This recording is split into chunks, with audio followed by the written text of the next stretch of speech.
Member for North Vancouver, Seymour. Thank you, Mr. Speaker, for this opportunity to speak on the Food Delivery Service Fee Act that has been brought towards this House for review. I recognize that COVID did not bring us a lot of good things. However, in my opinion, one of the good things that it did bring us is the expanded market that restaurants got from delivery of food and from the way that we got food delivered from a whole variety of places that never used to happen. I can sit in one of my favorite spaces in my area, which is called Tommy's. It's a little tiny restaurant about the size of this seating area. Tommy's is a haven for folks that ride bicycles on the North Shore Mountains, and it seats, I would say, 25 people at any given time. However, now Tommy's has stuff being made on this premises and going out by Uber Eats, by Skip the Dishes, by all those other service deliveries, and is offering options to a much greater customer base than they ever did before. And it's making it so that they're doing much better. And also, in my opinion, their food is really good and really healthy. And so it is offering some very wide options to our folks in our riding.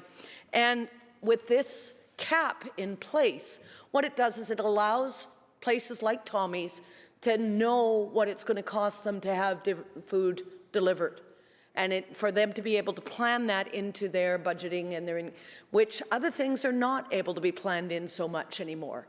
Used to be able to sort of say, okay, if we need to get a flat of, let's say, cauliflower, it's going to be X amount. Well, it could be X plus Y next week. So those things have gotten out of control. However, at this moment, putting this in place does allow them to have some idea and some ability to plan on what their costs are going to be week over week so that they can make things work. For another place that's in my area is the wonderful Szechuan. Now, wonderful Szechuan before COVID had a really good delivery system. They would, you'd call them, they'd make up your meal, it would arrive, all was well. However, when COVID hit, they couldn't do that anymore. For whatever reasons, it did not work for their restaurant.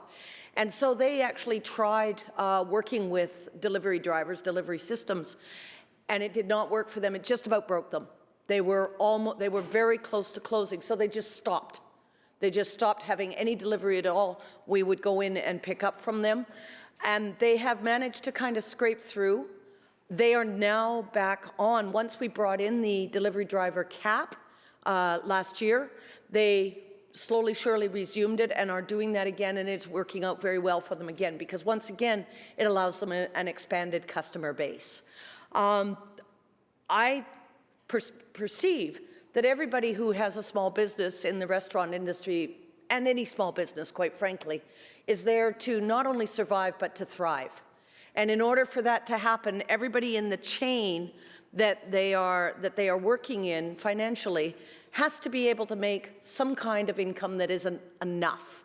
The folks that are doing the service, the folks that are doing the cooking, the folks that are doing the delivering, etc., all need to make a decent wage so that they too can have a life. However, if one of those is out of whack, then it impacts all the others in that chain. And so this is an effort to make sure that that piece of the chain is kept within a reasonable level so that the other parts of the food delivery process are able to also survive and thrive. The other piece is really important to me, and I'd like no comments back from my colleagues at a later date, is that I really like to have a meal at home with no prep work and no cleanup. And my husband seconds the motion because he is the culinary expert in our home and has been for many, many years. If we depended on me for a meal, I'd be somewhat slimmer than I am at this point, or a lot. Stop laughing. And so for us to have a meal come in is lovely. to be able to have a meal, enjoy, as my colleague was pointing out, to have a meal, enjoy each other's company, no prep, no cleanup, and to just have it, know when it's going to arrive, and know what it's going to cost. Because initially, when the food service delivery came out, again, the costs were questionable, depending on what delivery service you used, and it was generally a surprise when it got to the door. Now it's now it's manageable. We know what it's going to cost. It's going to cost more than it used to. However, it is, it's something that we can plan for. It also allows us to eat at home and have an alcoholic beverage and not be driving. And to us, that is also important. We'd like to have a glass of wine or, in my case, cider with supper or after supper. And this way we stay at home, we're not driving, the food is delivered, all is well. We don't have to sort of mix and match how we do things. And the other thing that is interesting here is that this applies right across the board. So you heard my mention of Tommy's, which is a little tiny place, maybe 20, 25 seats at the most. We have a Brown's in our neighborhood, which seats, I'm going to say 70 to 100 people at any given time.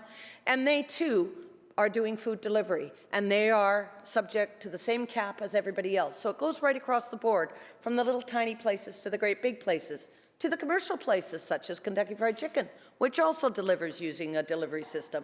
Same cap. So it's something that is able to be understood by the people that are using it. It makes sense to the people that are receiving. It makes sense to the people that are preparing the meals and sending them out. And it is something that is, I think, that we have gotten from COVID that in fact is rather positive. So on that note, Mr. Speaker, I think it's time I stopped speaking. And thank you so much for the opportunity.